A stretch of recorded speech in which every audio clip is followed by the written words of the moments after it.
June 6, 1944, 6:30 in the morning. The first American soldiers are dying on Omaha Beach. The water is red. The ramps of the landing craft are dropping into 4 feet of surf, and the men coming off them are being cut down before they reach dry sand. Companies are losing half their men in the first 3 minutes. Sergeants are taking command because lieutenants are dead. Privates are taking command because sergeants are dead. 8 miles inland behind the bluffs that overlook the beach, behind the minefields and the wire and the concrete gun emplacements, the most powerful armored reserve in Western Europe is sitting still. 1,347 tanks. Panzer IVs, Panthers, Tigers, the 21st Panzer Division, the 12th SS Panzer Division, the Panzer Lehr Division, fully fueled, fully crewed, commanders in their cupolas, radios on, engines warmed and ready. The order to move has not come, not because the order is wrong, not because the commanders do not understand what is happening 8 miles away, because the order has to come from one man, and that man is asleep in his bedroom at the Berghof in Berchtesgaden, 700 miles away in the Bavarian Alps, and nobody in the entire German chain of command has the authority to wake him up. This is a story of 8 hours. 8 hours on the morning of June 6, 1944, during which the outcome of the largest military operation in history was decided not by the men dying on the beach, not by the men waiting in their tanks, but by a command structure so centralized, so paralyzed by the personality of one man, that it could not respond to a crisis without his permission. The 8 hours that nobody talks about. The 8 hours that saved D-Day. To understand what happened on the morning of June 6, you have to understand the argument that had been running inside the German High Command for 6 months before the first landing craft touched the sand. The argument was about tanks, specifically about where to put them. Field Marshal Erwin Rommel, commanding Army Group B, which was responsible for the defense of the French coast from the Netherlands to the Loire, had one answer. Put the tanks at the beach. Put them within striking distance of the water. The moment the Allies land, hit them before they can establish a beachhead. Hit them in the water, if possible. Hit them on the sand. A man in a landing craft is the most vulnerable soldier on earth.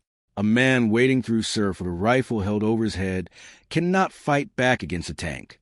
The first hours of any landing are the only hours in which the defender has a decisive advantage. Miss those hours and the advantage is gone. Rommel had learned this in North Africa. He had watched the Allied landings in North Africa in November 1942, in Sicily in July 1943, at Anzio in January 1944. He had watched what happened when armored reserves arrived late. He had watched beachheads consolidate. He had watched the window close. He believed with the certainty of a man who had spent his career thinking about armored warfare that the only way to stop an Allied landing in France was to stop it at the waterline. In the first 6 hours, before the men got off the beach, Panzer Group West, commanded by General Gerd von Schweppenberg, had a different answer. Do not put the tanks at the beach. Keep them back. Hold them as a mobile reserve. Wait until the Allies have committed their main force, identified their main landing, and then strike.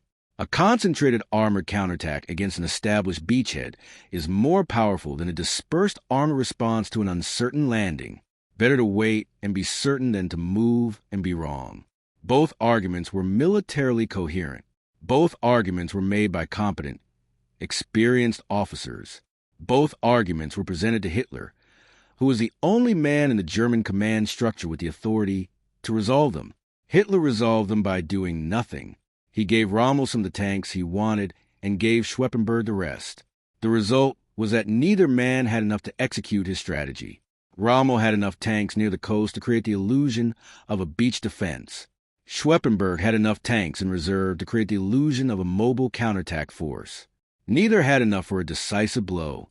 The critical reserve, the tanks that were supposed to be the operational answer to wherever the Allies landed, was the OKW Reserve.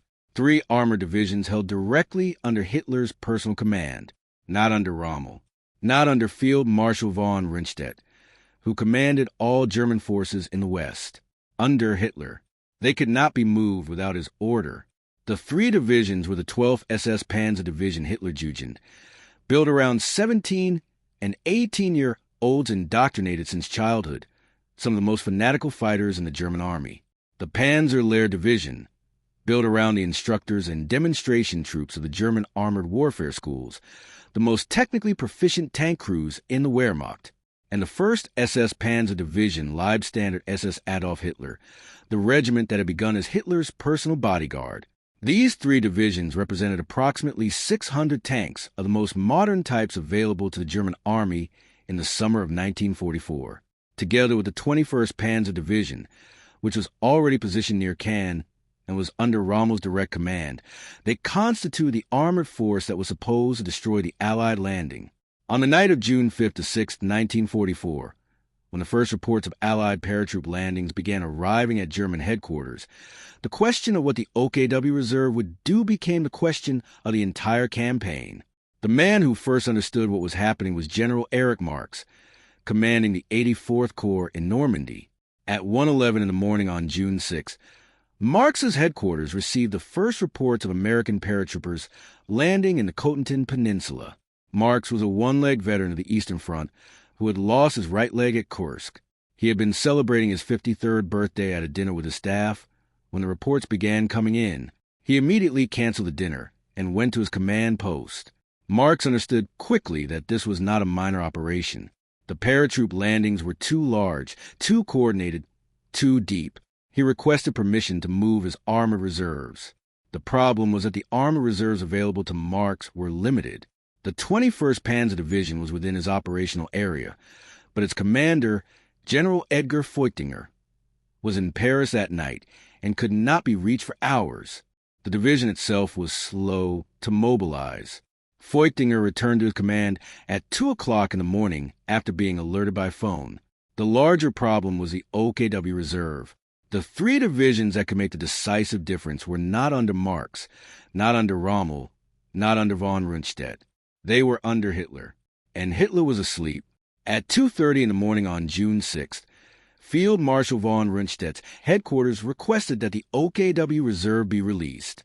The request went to the OKW operations staff at Berchtesgaden. It was received by General Alfred Jodl, Hitler's chief of operations. Jodl refused to wake Hitler. This is the moment that historians have argued about for 80 years. It is the moment that everything turned on, and it is worth being precise about what actually happened and why. Jodl's decision not to wake Hitler was not arbitrary. It was based on an assessment of the situation, and the assessment was not entirely unreasonable in the circumstances. The Allied deception operation, Operation Fortitude, had spent months building a false picture of a massive Allied force in southeast England under General Patton, preparing to land at Pas-de-Calais. The picture was so convincing that German intelligence believed the most likely Allied landing site was Calais, not Normandy. When the reports of landings in Normandy began arriving in the early hours of June 6, Jodl's assessment was that this might be a feint, a diversion designed to draw the German armored reserves away from Calais before the real landing. It was the assessment that Fortitude had been designed to produce. If Jodl woke Hitler, and Hitler released the OKW reserve to Normandy, and then the real landing came at Calais, the reserve would be in the wrong place. Jodl chose not to wake Hitler. He chose to wait for more information. The decision to wait was made by a man who did not have the authority to release the OKW reserve and who did not want to wake the man who did. And so the tanks stayed where they were. At 6:30 in the morning, as the first Americans were dying on Omaha Beach, the OKW morning briefing was being prepared at Berchtesgaden. Hitler was not yet awake.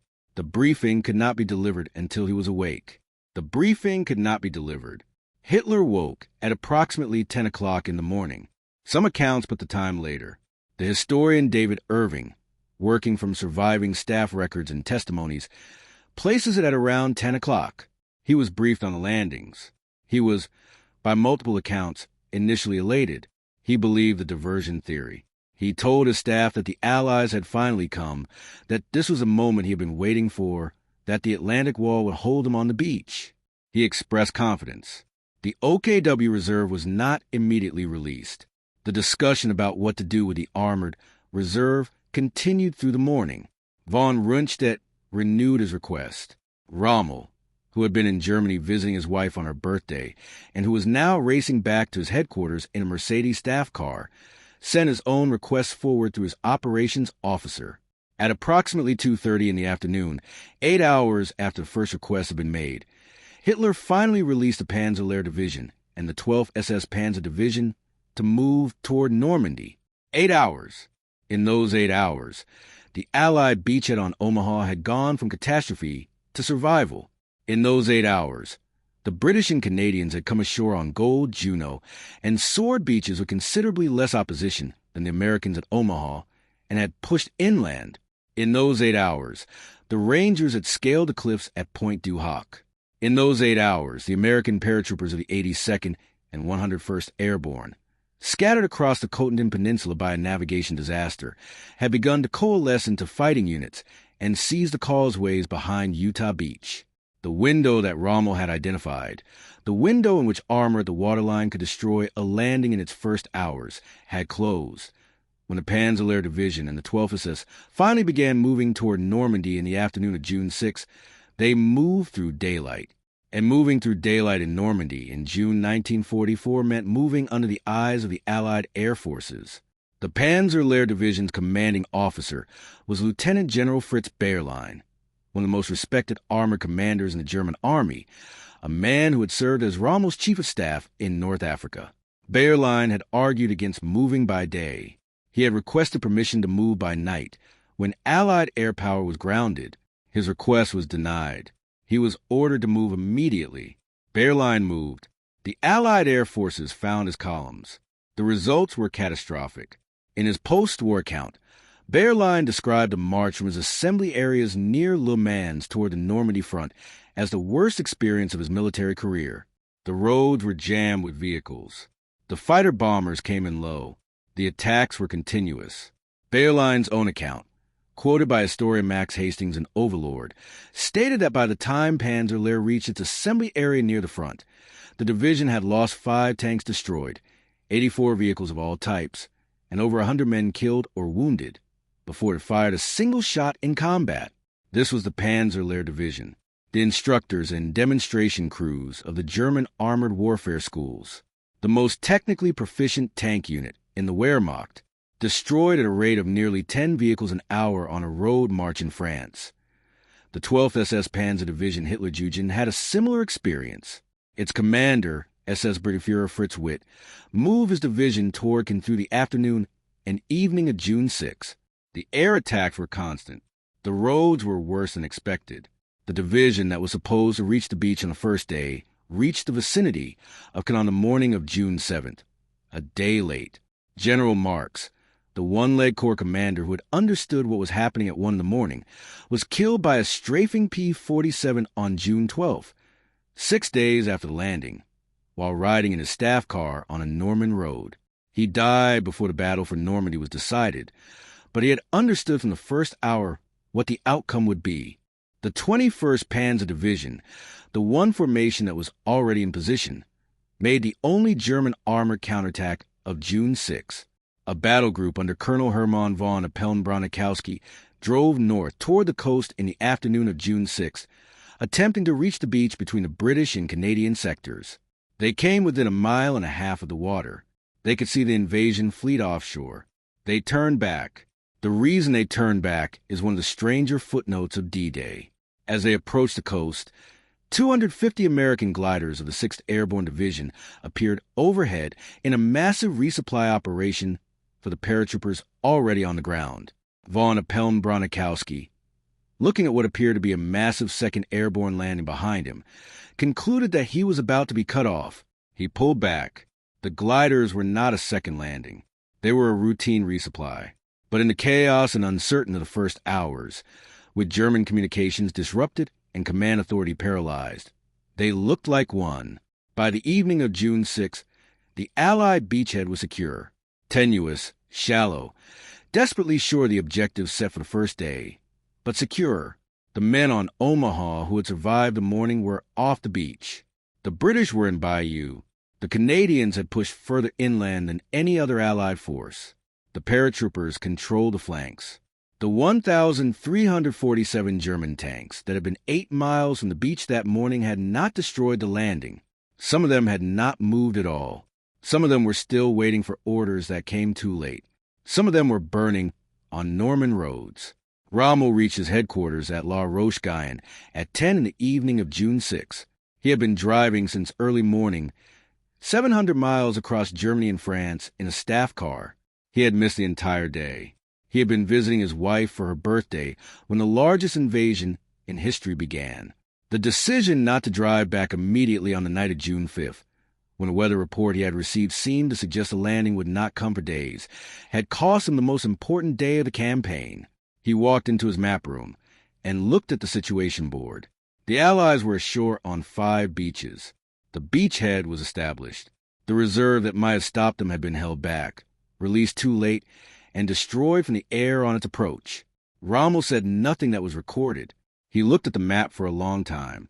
His aide, Captain Helmuth Lang, who was present, later wrote that the field marshal seemed older than he had that morning. The confidence that had characterized his manner through the months of preparation was gone. What replaced it, Lang wrote, was something he had not seen in Rommel before. He did not name it, but any reader of that account understands what it was. The Germans would fight for Normandy for 2 more months. They would fight with extraordinary skill and tenacity. They would inflict casualties on the Allied armies that shocked commanders who had thought the worst was over. The battle for Cologne would consume 6 weeks and leave the city in rubble. The American push through Bocage would be measured in yards and paid for in blood. But the decision that made all that fighting ultimately futile had been made on the morning of June 6, between 2:30 in the morning, when von Rundstedt's first request of the OKW Reserve was refused, and 2:30 in the afternoon, when Hitler finally released it. 8 hours. The 8 hours that decided Normandy. The 8 hours that decided France. In a very real sense, the 8 hours that decided the war in the West. The men who died on Omaha Beach in those 8 hours did not know they were buying time. They did not know that 8 miles away, the tanks that could kill them all were sitting still, waiting for a phone call from a man who was asleep. They were trying to survive the next 30 seconds. But that is what they bought. 8 hours. The time for the beachhead to become irreversible. The time for the window that Rommel had understood so clearly to close forever.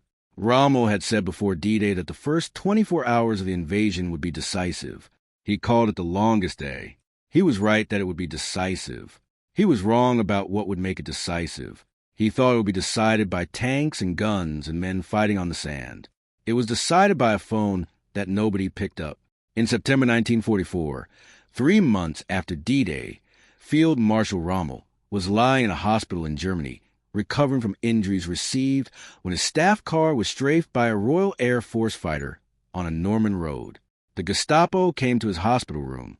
They had evidence, real or fabricated, connecting him to the July 20th bomb plot against Hitler. They offered him a choice: a public trial, which would destroy his family and his reputation, or a dignified death, a self-administered dose of cyanide in the back of a staff car on a country road, followed by a state funeral and a cover story. Rommel took the car. Germany gave him the funeral. His widow received a pension. He was buried with full military honors on October 18, 1944. Hitler sent a wreath. The man who had understood better than anyone in the German command how to stop the Allied landing, who had argued for months for the tanks to be at the waterline, who had been driving back from Germany when the first reports came in, was dead 4 months after the battle he had spent a year preparing for. Erwin Rommel was 52 years old. Jodl survived the war. He was tried at Nuremberg as a war criminal. He was convicted and hanged on October 16, 1946. Von Rundstedt survived the war. He was tried for war crimes and released due to ill health. He died in Hanover in 1953. Bayerlein survived the war and spent years writing detailed accounts of the Panzer Division's experience in Normandy for the United States Army's Foreign Military Studies program. His accounts are among the most valuable primary sources on the campaign. Geir von Schweppenberg survived the war and also contributed extensively to the Foreign Military Studies program. His post-war accounts of the Armored Reserve controversy are meticulous, thoughtful, and still shot through with a conviction that his strategy had been correct. He may have been right. Rommel may have been right. Both strategies were sound on paper. Neither had been given the tanks to execute. The only strategy that was certainly wrong was the one that put the Army Reserve under Hitler's personal control and then left Hitler asleep until 10 in the morning on the most important day of the war. That strategy was not chosen by Jodl or von Rundstedt or Rommel or Schweppenberg. It was a natural consequence of a command structure built around one man, a structure that worked when that man was decisive and present and right, and failed catastrophically when he was any of those things late. On the morning of June 6, 1944, he was all three. The landing craft are long gone from the beaches of Normandy. The sand has been cleaned and smoothed by 50 years of tides. The tourists walk where the dead lay. The American cemetery at Colleville-sur-Mer holds 9,387 graves, each marked with a white cross or a Star David, each facing west, toward the country the men came from. Among them is a grave of First Lieutenant Jimmy W. Monteith, Jr., of Iron Station, North Carolina, who received a Medal of Honor for his actions on Omaha Beach on June 6, 1944. He organized the survivors of his unit, led them off the beach under fire, guided tanks through a minefield, and was killed later that day. He was 26 years old. Among them is a grave of Technical Sergeant John J.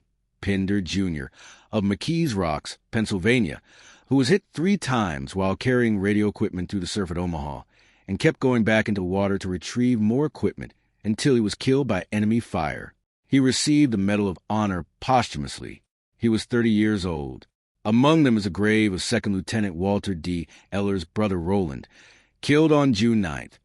Walter survived the war and received the Medal of Honor for his actions at Gaville, Normandy, on June 9th and 10th. He lived until 2014.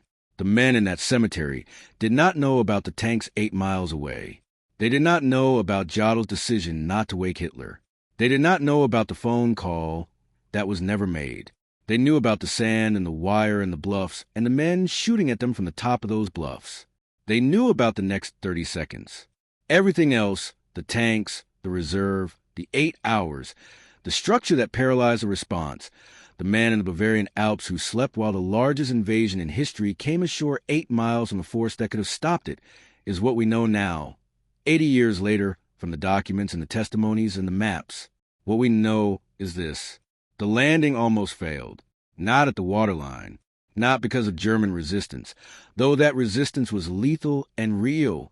Almost failed in a room at Berchtesgaden at 2:30 in the morning, when a German staff officer looked at the phone that connected him to the most powerful armored reserve in Western Europe and chose not to pick it up, and succeeded because he made that choice, because the tanks didn't move, because 8 hours passed, 8 hours that the men on the beach paid for in the only currency soldiers have. They paid it.